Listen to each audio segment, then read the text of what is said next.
नमस्कार, मी सुमित वानखडे पुन्हा एकदा आपल्या सर्वांचे सहर्ष स्वागत करतो आहे ॲग्रीशास्त्रच्या या प्लॅटफॉर्मवर, जिथे आपण सातत्याने शाश्वत शेती पद्धतीच्या टिप्स आणि टेक्निक्स कायम शेतकऱ्यांना देत असतो. मित्रहो, पहा, यावर्षी संत्रा फळबागायतदार एका मोठ्या समस्येला सामोरे जात आहे, ज्याच्यामध्ये हेवी स्ट्रेस म्हणजे झाडामध्ये मोठ्या प्रमाणात ताण पाहायला मिळत आहे. झाडं अतिशय जास्त स्ट्रेसमध्ये गेलेली आहे. काही झाडं जगतात की नाही याची सुद्धा शंका आहे.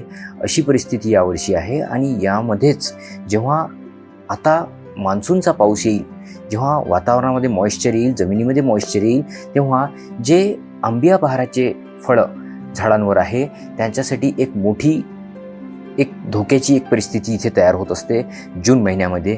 त्याच्यासाठी आपल्याला नेमकी काय उपाययोजना करायची आहे हे आपण याच्यामधून थोडंसं समजून घेऊया. तर मित्रहो, पहा, जेव्हा दीर्घकाळ स्ट्रेस असतो आणि त्याच्यानंतर जेव्हा जमिनीमध्ये किंवा झाडामध्ये मॉइश्चर डेव्हलप होते, ओलावा तयार होतो, तेव्हा संत्र्याचं क्रॅकिंग म्हणजे फ्रूट क्रॅकिंगची समस्या आपल्याला जाणवते.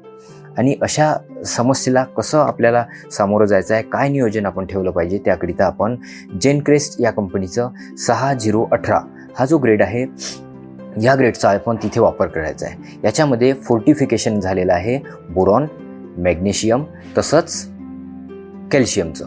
तर जेव्हा अशा पद्धतीची परिस्थिती तयार होते तेव्हा होते काय, तर मित्रहो, दीर्घकाळ झाडामध्ये स्ट्रेस असतो आणि त्याच्यानंतर पाणी पडल्यानंतर अचानक फळामधला जो गर राहतो त्या गराचं प्रमाण तिथे वाढणं चालू होतं आणि ऑब्व्हियसली तिथे फळाच्या सालीवर त्याचं प्रेशर बनतं आणि जी फळाची साल आहे त्याच्यामध्ये इलॅस्टिसिटी आपल्याला तिथे डेव्हलप करणे असते.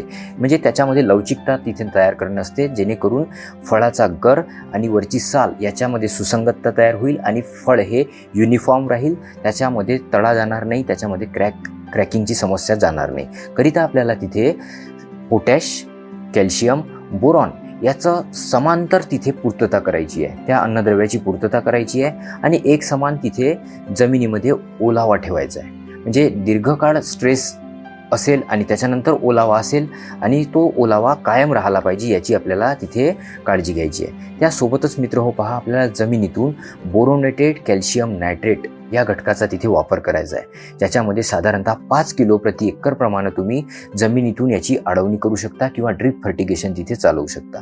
तर मित्रहो, पहा, जेनक्रेस्ट कंपनीचं 6018 फोर्टिफाईड विथ कॅल्शियम, बोरॉन आणि मॅग्नेशियम, त्याच्यासोबतच ट्रान्सफर्ड फर्टिगेनचं तुम्ही बोरोनेटेड कॅल्शियम नायट्रेट 5 किलो प्रति एकर जमिनीतून या घटकांचा तिथे वापर करा, नियोजन करा आणि येणाऱ्या समस्येला प्रिव्हेंटिव्ह उपाययोजना करा आणि क्रॅकिंगसारख्या समस्येला तुम्ही तिथे नियोजन करून त्याचा प्रभाव कमी करा. धन्यवाद.